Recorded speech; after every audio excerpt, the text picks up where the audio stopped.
and we'll kick your asses next week on Collision. I'm a Collision guy. I'm not even supposed to be here. I'll see you chump Saturday. Now, hit my music. What up, y'all?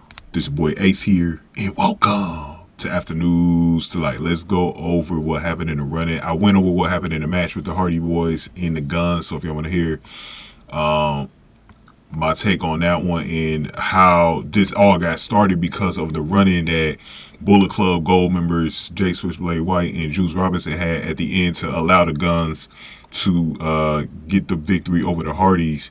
This is how this all went. So after the match, Ricky Starks ended up. So the first, White and Robinson attempted to just punch Matt and Jeff, work on over on the Hardys.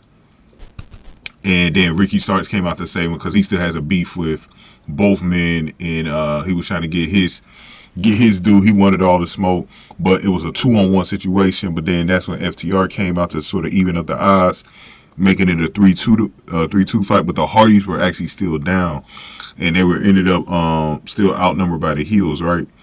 So because the Guns were starting to help out, they recovered after their finish of the match. So it ended up being like a 4-on-3 at this point. And so you just kind of, the Chicago crowd was chanting CM Punk since the start of the show. And you clearly was like, okay, a lot of the reports early in the day was saying that CM Punk was not expected to be in attendance, but he might be.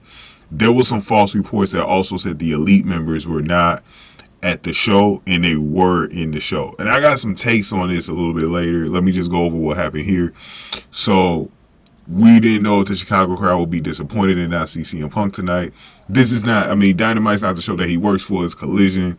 But you figure if he's going to work one of these Dynamite, shows, it'll be this one in his hometown. So I saw some people in the crowd looking like they expected CM Punk to come out. I saw a few people that's like, come on, bring out some more, because they expected more people to come out. I was like, oh, maybe CM Punk is coming out. He didn't come out with his music. He just ran out. You just heard a loud pop in the arena. You knew it had to be CM Punk, and he did come out. And the crowd just went crazy when he came out, and the babyfaces were able to take control of the ring, and they got all the heels out of the ring.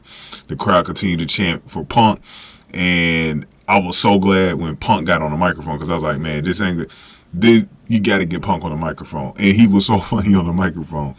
He said that, let's have a match next week on Collision. Basically, this Saturday was what he meant. So it's going to be a 4-on-4 match with,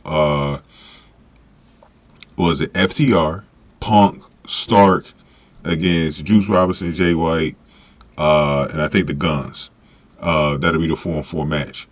So, Punk also was joking that he said, I wasn't even supposed to be here. I only work on Saturdays and stuff like that. It was funny, man. And then he called for his music. Said he was. I just love the fact that he said he was supposed to be there. Later, labeled himself the Collision guy. That was awesome. That let people know, you want to see me, you got to watch me on Collision on Saturday. So I like that he threw that in there. And Punk looked into the camera, while his music was playing, and he said he likes the 4-on-4 odds, and he said it will be their funeral. So I do expect them to win on Saturday as well. I might do a poll in my comment section, because I'm definitely going to go with a match. I got to pick my spots because Saturdays I try to keep it open, but I am going to cover Collision sometimes, especially when something good is going on over there. So I think I'm going to cover this match on Saturday, because it's going to be very intriguing. But Forbidden Door is on Sunday, so I won't be doing too much with that show. I think there's a ladies match on there too, so we'll see how that goes. But I just want to get my quick thoughts on the whole Elite and Punk angle. So I keep trying to tell people this. There's no real beef going on right now between the Elite and CM Punk. I keep trying to tell people this. These trades are still telling you, oh, they're not going to be in the building at the same time and all this other stuff. Well, even if it was real, there's always ways to have them avoid each other in the building. These arenas are pretty large, so you can always have one on the other side and one on the other side. But they don't, in my opinion, they don't have a beef going on. So, you know, they're making it seem this way because they're building up to a big match between Punk and Omega at some point, bro. So they're trying to keep this storyline going in the public eye and making it try to look real as possible, like they're trying to avoid each other, and that's not the case, man. It's not the case at all. CM Punk is clearly a draw. That's why he's being used for Collision. You know what I mean? Like, that's the whole thing. But let me know your thoughts on this, man, because it's crazy how people really thought they were trying to avoid each other tonight, man. That was crazy. I knew they all were going to be in the building tonight, and they were. Like, we saw the Elite later on with in a funny segment with my boy Eddie Kingston, man. So good stuff. Let me know your thoughts in the comment section, man. Hit the like button on this video, share the video, subscribe to the channel. Y'all, thank y'all for watching. Afternoons Delight.